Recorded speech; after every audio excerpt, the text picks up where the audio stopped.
Welcome, everybody, to this edition of Attention Talk Video. I'm your host, ADHD and attention coach Jeff Copper, and I'm here to talk about writing if you have ADHD. More specifically, people that are writing articles or blogs, or maybe even trying to get a YouTube channel, or maybe want to be a comedian or whatever. Um, because when you're trying to write content, what I've learned in coaching people with ADHD is it's a little bit, not a little bit, it's overwhelming until you find your voice or what I call your shtick or your angle or kind of what's going on. And let's just kind of like think about this a little bit. I'm in Tampa, Florida, and I live within walking distance to a comedy club.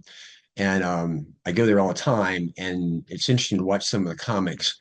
And I'm trying to remember the guy's now, Gilbert Godfrey, who's passed away. He used to be the Aflac duck voice and the voice of the parrot in Aladdin. That is the kind of his voice. If you ever listen to that, that's not his real voice. I used to watch the old Dean Martin roast, and there's always the guy. I was a drunk. I was a stick. Everything he had was that. I've seen comedians that are like high energy on stage or one-liners. Um, this is again when I talk about your voice or your come from. It's helpful when you find that thing that works for you because it kind of gives you like an angle of something to look for. Um, for me, it took a little while to do this, but if you look at really almost any of my content, and if you listen to my podcast, the beginning of my podcast, it says Attention Talk Radio, where we pay attention to attention. Um, in all my writings and really all my videos, almost everything that I have is related to like an aha. You're looking at it this way, but you really should look at it this way. Or what's obvious isn't is if it obvious isn't working, you're paying attention to the wrong thing. Again, literally almost everything I have is to say, listen, this is what you should be doing. That's the first piece of it is what's your content, what's your material, how do you look at the world where it just kind of comes easy to you. I've been doing hell, my podcast has been going since 2010. I've released a podcast each week ever since then, and I've actually released a YouTube video every year since 2013. That's a lot of content. Now, I will admit sometimes it's redundant, and some of you, I really like, hey, Jeff, psst, on the video, you've already done that one. Because I forget the radio shows are a little bit easier. But needless to say, is that it's interesting because once you have that come from, it's easier to kind of get that content together. That's the first piece of it. The second piece of it is the delivery of that content. You can be a writer, but um, like my English teachers, like my grammar teacher that I failed grammar in 11th grade, I think is rolling over in their grave to know that I'm a paid author. Like, yes, I'm a professional, I've been paid, but I don't write like what you think I would because I don't sit down with a computer piece of paper. Basically, I dictate a stream of consciousness about a topic, and then I send it to somebody that I know could be my assistant or a couple virtual assistants that I have and I have them read it, and then I call them up and I try to explain to them what I'm trying to say, and then they rewrite it. Usually, the first time they don't get it. The second time we go through it and they get it right.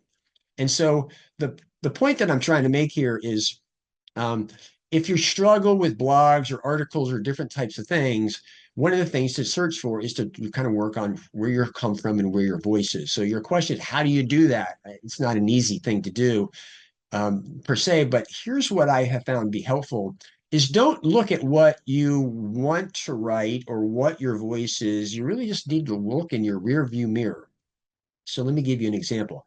When I got into this business originally, and everybody said like, you got to write a blog or you got to, whatever. I'm going to write one page newsletter, but I'm really going to focus in on my podcast and video. At first, I was writing stuff, and I wasn't able to delegate it to anybody at that particular time. And I was struggling, but I would write about anything I wanted to write about. So it wasn't like I'm going to write about ADHD and sleep. If I want to write about Mr. Market, about it, written by Ben Graham, an investor, then I was just going to do something about that. And I did. And so after about 18 months, I put them all on the ground and I looked at them to see like what did they all have in common. And now I just wrote the articles in this eclectic way.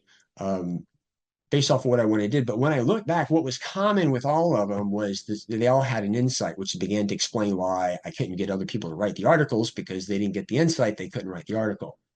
So again, the point really is search for your voice. It's not an easy thing to do, but let me tell you, when you find it, it's like a godsend. Um, then the second piece of it is like, how do you deliver the content? Now, I'm a verbal person. It's a hell of a lot easier for me to talk and clean it up than it is to write it down. Some people need to write it down, do whatever. But my message to you is when it comes to content, don't sit there and say, hey, this is the way I need to do it. Think what would be the easiest. In fact, I actually have an aha.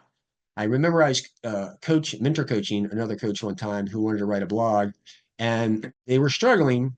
And I said, "Well, what's the topic you want to write about?" They told me, and I was on a Zoom call, so I hit the record button, and I said, "All right, so tell me about this." And I asked him a whole bunch of questions with related to the topic that he asked.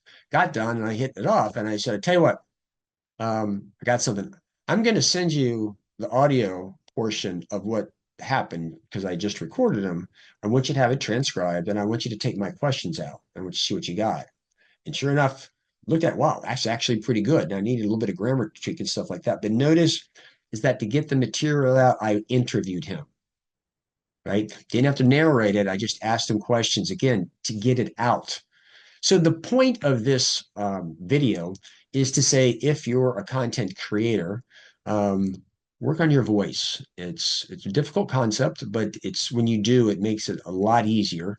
Actually, as a side, and it's all about ahas, right? Ari Tuckman is a friend of mine that I do a lot of shows with, and I riff it. Like literally one day, I realized that in order to teach manners, if a kid actually has to stop and wait for people to sit down or hold the door, that they have to self-regulate.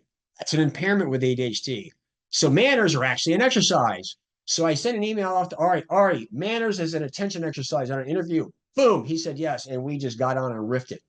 The reason I'm saying that, that's how content becomes easy when you get that kind of angle and stick about the way it is. And so it that was actually as easy as look, which later we wrote, and actually he wrote and gave me credit for co-writing it. So again, it's about finding your voice and then try to find the easiest way to get the content out. A lot of people are focused on doing a certain way. You've got ADHD, do it your way.